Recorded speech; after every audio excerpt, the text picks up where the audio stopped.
Bonjour, nous sommes le 7 mai. Savoir dire non, un mot salutaire, une méditation de Ralph Sichern. Si notre Dieu que nous servons peut nous délivrer, il nous délivrerait de la fournaise ardente et de ta main, ô roi. Sinon, sache, ô roi, que nous ne servirons pas tes dieux et que nous n'adorerons pas la statue d'or que tu as dressée. Daniel 3, verset 18. Comment sortir victorieux d'une tentation sans dire un non ferme? Ce n'est pas toujours facile de dire non. Cependant, chaque être humain doit apprendre à dire quotidiennement non quand c'est nécessaire. Mais bien souvent, nous avons peur de dire non. Nous avons souvent des problèmes car il nous arrive de dire oui au lieu de dire non. Par la suite, nous le regrettons.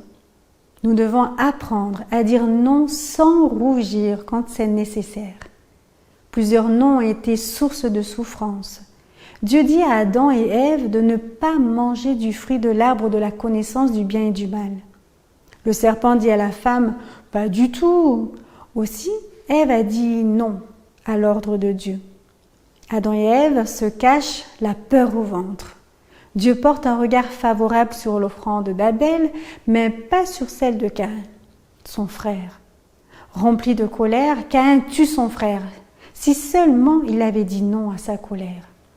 Ésaü a cédé son droit d'aînesse à son frère Jacob pour un plat de lentilles. Il a dit non à un cadeau de Dieu, son droit d'aînesse. Des noms ont été source de salut. Le roi Balak a demandé à Balaam de maudire le peuple de Dieu et il lui a promis de l'argent. Le nom de Dieu a conduit Balaam à bénir Israël et à lui annoncer un avenir glorieux. Après la naissance de Jésus, des mages venus d'Orient étaient à la recherche de l'enfant qui venait de naître pour se prosterner devant lui. Hérode était troublé et souhaitait savoir où pouvait se trouver le roi des Juifs. Divinement avertis, les mages refusèrent de revoir Hérode. Lors de la tentation dans le désert, Jésus opposa 3 non à Satan. Devant les menaces des chefs religieux de Jérusalem demandant aux apôtres de ne plus enseigner au nom de Jésus, ils répondirent « Il faut obéir à Dieu plutôt qu'aux hommes ». Le plus beau non a été dit par Jésus dans le jardin de Gethsémani. « Mon Père, si c'est possible, que cette coupe s'éloigne de moi.